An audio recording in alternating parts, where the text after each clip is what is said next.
Assalamualaikum warahmatullahi wabarakatuh. Kawan-kawan, kembali lagi di Beramfikma Podcast. Pada hari ini kawan-kawan, saya bersama dosen berprestasi yang ada di Fakultas Pertanian dan Peternakan Universitas Muhammadiyah Kota Bumi. Apa kabar Bu Yeyen? Baik Pak Bram, Alhamdulillah. Alhamdulillah. Kawan-kawan, di samping saya ada Ibu Yeyen Ilmiasari ya. Iya. SPMP. Iya. Selaku Kaprodi Agroteknologi Bu ya. Iya, Kaprodi Agroteknologi yang ada di Fakultas Pertanian dan Peternakan Universitas Muhammadiyah Kota Bumi. Jadi kawan-kawan, banyak aktivitas dari Bu Yeyen nanti kita dengarkan. Terus Bu Yeyen juga kawan-kawan ini aktif di laboratorium ya, terkait laboratorium agroteknologi, terkait melihat di situ terkait hama, penyakit dan seterusnya seperti itu. Mungkin lebih dalam Bu Yeyen bisa memperkenalkan diri Bu. Terima kasih banyak, ini udah diundang di apa nama podcastnya? Beramfikma. Oh iya, Beramfikma ya. Perkenalkan semuanya, saya Yeyen Ilmiasari. Saya home-base-nya di agroteknologi ya. Kebetulan sekarang lagi jadi amanah ya Pak di Kaprodi Agroteknologi. Jadi ya mungkin banyak yang belum tahu ya, apalagi Lampung Utara, karena kita lihat juga dari jumlah mahasiswa FPP yang masih sedikit sekali gitu kan ya. Kalau kita bandingin dengan 4 fakultas, memang FPP nih yang masih sedikit. Nah mungkin belum banyak yang tahu pertanian tuh ada loh ternyata di Unpo gitu kan ya. Nah ternyata semoga dengan podcastnya Pak Bram ini bisa sebagai sarana juga gitu kan ya, sarana untuk agar orang-orang tahu bahwasannya di Unko itu ada pertanian dan salah satunya ada agroteknologi ya. Jadi kalau dulu itu bukan agroteknologi Pak Bram namanya. Jadi kalau sebelum jadi jurusan atau prodi agroteknologi itu dulu, jadi agroteknologi itu terdiri dari 4 konsentrasi. Jadi ada ilmu tanah, terus itu hama dan penyakit tanaman, terus agronomi. Jadi kalau agronomi ini lebih ke budidaya tanamannya, sama ke hortikultura. Kalau hortikultura itu lebih ke buah sayur gitu ya. Nah sekarang itu jadi satu, jadi agroteknologi. Nah nanti itu biasanya di semester akhir ada kayak konsentrasi. Jadi mahasiswa mau fokus ke mana, apakah ke hama penyakitnya atau ke yang lainnya. Jadi biar nggak bingung lagi apa sih sebenarnya agroteknologi. Jadi kalau di FPP sendiri ya teman-teman semua kan ada agribisnis yang lebih ke manajemen pertanian ya. Terus satu lagi ada nutrisi pakan ternak, jadi lebih ke nutrisinya. Agro sendiri itu apa Bu? Agro itu apa ya, budidayanya ya. Teknologi. Jadi lebih mengemas soal teknologi budidaya, karena kan memang di dalamnya nanti banyak yang bisa kita pelajari, mulai dari kayak mata kuliah pemulihan tanaman gitu kan ya, terus itu bioteknologi gitu kan ya, terus itu kalau yang menjurus ke penyakitnya nanti juga ada gitu, dan seterusnya. Tanah, materi tanah itu juga ada di sana. Jadi ya memang dari 4 konsentrasi itu kita bahas semua. Jadi sebenarnya menarik Fakultas Pertanian dan Peternakan Ibu ya. Iya. Jadi kita melihat semuanya yang Semuanya, ada di bumi ini ya. Yang terkait tadi yang Ibu sampaikan terkait sama penyakit, laporan tanaman. Iya. Terus tadi apa sih tanaman-tanaman yang ada seperti itu, kita lihat seperti itu. Terus juga tadi di FPP sendiri Ibu sampaikan ada beberapa jurusan, ada teknologi, ada agribisnis dan nutrisi dan teknologi pakan ternak seperti itu. Terus Bu, jadi keunggulan agroteknologi sendiri apa Bu yang bisa Ibu sampaikan? Iya, kalau dari agroteknologi itu profil lulusannya kita bisa menjadi konsultan pertanian, ya kan Pak? Karena banyak banget sih lowongan kerja, bisa kita ke perusahaan budidaya yang sawit, karet dan yang lainnya. Kayak kalau di Lampung lah yang kita kenal kan ada GMP, ya kan? SGC, GGF, ya kan? Terus dan masih banyak lagi, ya itu bisa kita di bagian agronomnya, atau kita bisa ke R&D, Research and Development gitu kan ya, yaitu di bagian labnya. Seperti saya tuh sebenarnya saya lebih ke orangnya ke R&D-nya, Research and Development-nya ya. Jadi saya sebenarnya orangnya senangnya di balik layar gitu, kayak penelitian gitu kan ya, mengisolasi penyakit dan yang lainnya. Nanti kita temuin, oh ternyata penyakit apa nih, dan seterusnya sampai ke tahap PCR saya bisa gitu kan. Jadi ketika kita menemukan penyakit gitu kan ya, terus kita isolasi di lab bagian R&D, nanti sampai akhirnya kita tentukan DNA-nya dan seterusnya. Jadi menarik loh sebenarnya gitu. Menarik, saya harus bingung juga Bu ya bahas tentang fakultas pertanian peternakan, karena tadi kalau Kota Bumi Lampung Utara sendiri komoditasnya singkong ya kan, jagung. Dulu ada ya kan. Padi juga masih lah ya. Padi masih ada seperti itu. Tapi lebih banyak ke singkong kayaknya kalau di Lampung Utara ini. Mayoritas singkong. Iya. Nah, jadi tadi hasil bumi atau komoditas tersebut inilah sebagai kajian atau objek dari Fakultas Pertanian Peternakan seperti itu ya. Benar. Iya benar. Dan bahkan kami jadi kan saya bilang tadi ada mata kuliah pemulihan tanaman. Jadi di situ kita itu kayak menciptakan menyilamkan ya kan. Dari misal varietas A dan varietas B dan seterusnya gitu kan ya. Nah di singkong sama padi kita punya Pak hasil persilangannya yang kami kasih nama MSP. MSP jadi MSP itu sebenarnya singkatan dari Mari Sejahterakan Petani. Ya jadi kalau di padinya udah ada MSP dan di singkong itu udah ada MSP. Kebetulan keduanya ini yang padi jebol untuk risetmu. Terus itu untuk yang ubi kayu itu jebol di PDB. Nah itu hasil yang kami pakai, yang kami pakai itu benar-benar hasil persilangan dari, terutama ada bantuan dari Pak Surangadanu, sang pemulia tanaman yang sangat legend. Nah itu kami kembangkan, dan di beberapa daerah yang terutama di ubi kayu itu udah banyak yang pakai ini klon kami itu Pak.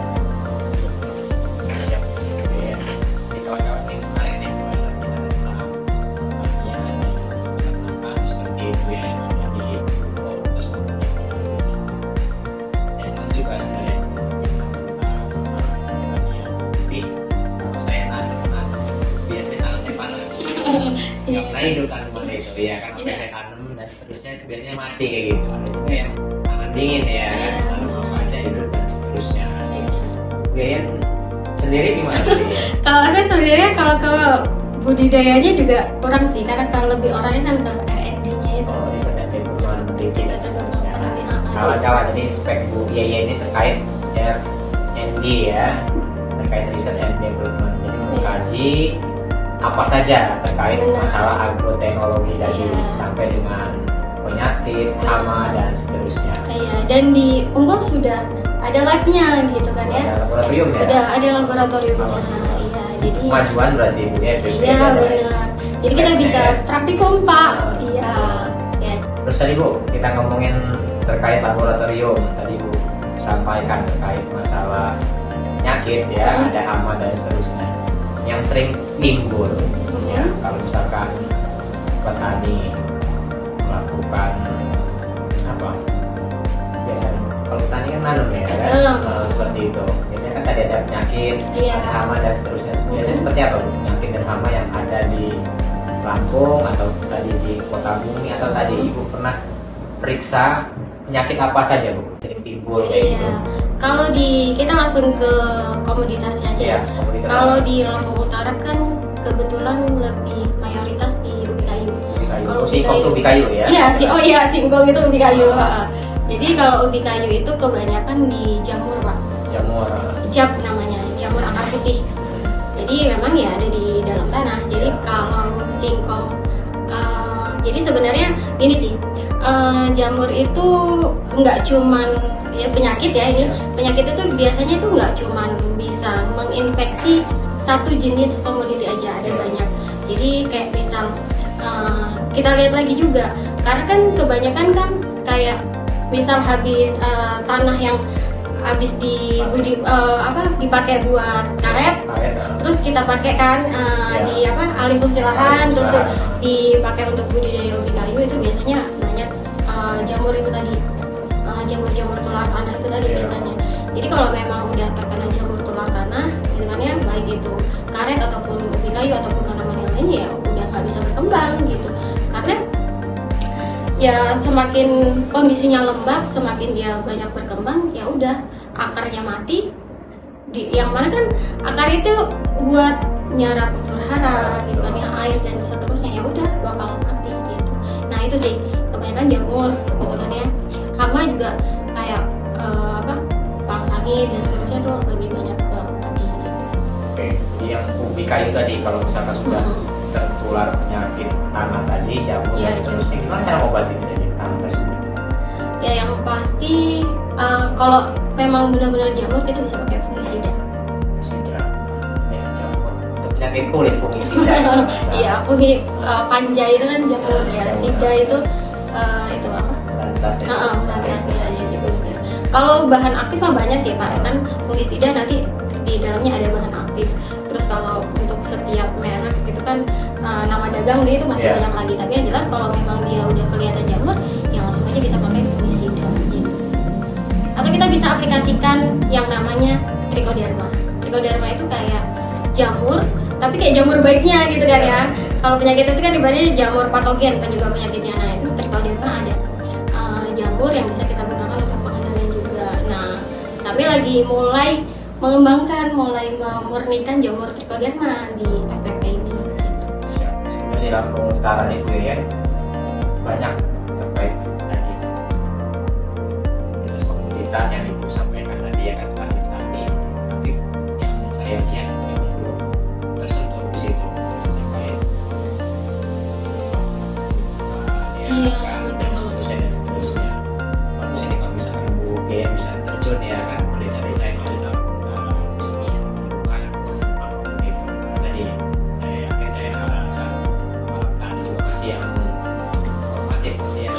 biasa seperti itu. Dan kebanyakan mereka aplikasinya lebih banyak ke kimia Pak. Kimia ya. Iya, nah kita tahu ya kalau aplikasi kimia secara terus menerus, ya memang ya gini sih ya, semua ada plus minusnya. Kalau kita aplikasi kimia memang lebih cepat terkendali, penyakitnya lebih cepat hilang gitu kan ya. Tapi ya itu tadi dampaknya, residunya baik ke tanah maupun ke lingkungan. Nah kondisinya sekarang tanah-tanah pertanian itu udah yang miskin unsur hara, maka kita harus kembali ke organik, terus itu ke pertanian berkelanjutan dan seterusnya. Nah itu, kami sudah sempat melakukan pengabdian di desa Talanjali, di salah satu gampangnya. Jadi kami berikan pengabdian untuk pembuatan biopestisida. Jadi pestisida tapi yang non kimia gitu Pak. Jadi kita bisa gunakan. Ada banyak sih Pak. Jadi ada bahan-bahan yang ada di sekitar dan seterusnya itu bisa kita gunakan untuk biopestisida. Banyak kok bisa kita cari searching untuk komposisi biopestisida ada. Tapi mungkin itu yang belum terapkan oleh petani sekarang karena mereka masih yang ke itu tadi, ke kimia itu tadi.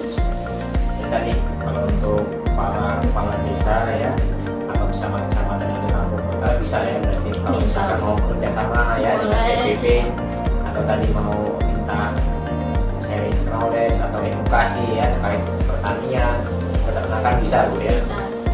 Oke. Terus apa lagi nih Bu yang bisa dibagikan Bu di Fakultas Pertanian dan Peternakan Bu? Karena tadi mungkin masih banyak juga yang mau tahu Fakultas Pertanian Peternakan dari Lampung Utara. Terus tadi dosen-dosennya kan luar biasa semua nih di FPP ya kan. Iya. Siapa tahu bisa menyentuh hati para petani ya kan, untuk bisa memberikan edukasi agar tadi hasil bumi, hasil tani yang ada di Lampung Utara bisa bagus Bu. Iya, jadi ya mungkin itu ya untuk anak-anak muda itu karena dirasa mungkin nggak keren gitu ya, masuk pertanian itu nggak keren. Padahal enggak gitu kan ya. Ya siapa lagi, selama orang masih butuh makan pasti masih butuh pertanian. Jadi kalau jargonnya orang pertanian itu Pak, no farm, no food, no life. Kalau nggak ada pertanian nggak akan ada kehidupan gitu kan ya. Karena selama kita masih ya semuanya hidup pasti semuanya butuh nasi gitu kan ya, butuh nasi dari mana? Dari padi gitu kan ya, bahan pokok ya kan, yang belum ini satu aja dari padi aja ini belum bisa digantikan ya. Meskipun sekarang ada yang namanya istilahnya diversifikasi pangan pengganti, kayak orang-orang udah beralih ke roti ataupun yang lainnya, tapi tetap ya orang Indonesia itu kalau nggak makan nasi belum makan gitu kan ya. Nah artinya pertanian itu masih tetap dibutuhkan gitu kan ya. Jadi ya anak-anak muda juga jangan ragu untuk join di Fakultas Pertanian dan Peternakan. Oke, siap. Jadi banyak nih Bu ya bahasan kita ya terkait agroteknologi maupun tadi mengambil bisnis, Iya. ya, apa NTPT ya, Iya, nutrisi pakan, teknologi ternak. pakan. Terus terakhir Bu, untuk siswanya sendiri Bu, ya kan tadi Bu sudah bilang profil lulusan ya, Iya.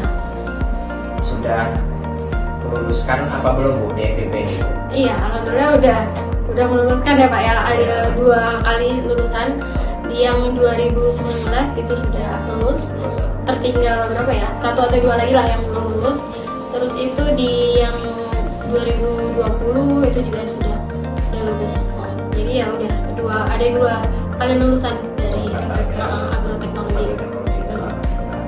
Oke kawan-kawan, kita akan lanjut lagi nanti kita bincang sama Dian Sari, Kodi ya, Kodi Agroteknologi. Terima kasih Bu sudah mau bincang-bincang di podcast. Saya agak speechless juga ini sama Bu Dian ya kan, karena bincang masalah pertanian ini luas seperti itu ya. Biasanya ngomongin kan hukum ya kan, Sosial dan seterusnya, jadi bincang tentang pertanian. Jadi kalau kawan-kawan ingin bincang-bincang langsung terkait masalah pertanian, ini bisa langsung ke Bu Yeye. Apa Bu nama sosmednya Bu? Ada Bu? Nama asli saya sih. Yeye Sari ya. Iya, Oke, cari di bawah sini kawan-kawan. Oke, sekali lagi terima kasih banyak Bu ya sudah Ya. mau datang Ya, ngobrol di sama-sama. Brabima Podcast. Kawan-kawan, nanti kita akan undang-undang lagi dosen-dosen yang sangat luar biasa, dosen-dosen berprestasi. Saya Yuri, wassalamualaikum warahmatullahi wabarakatuh.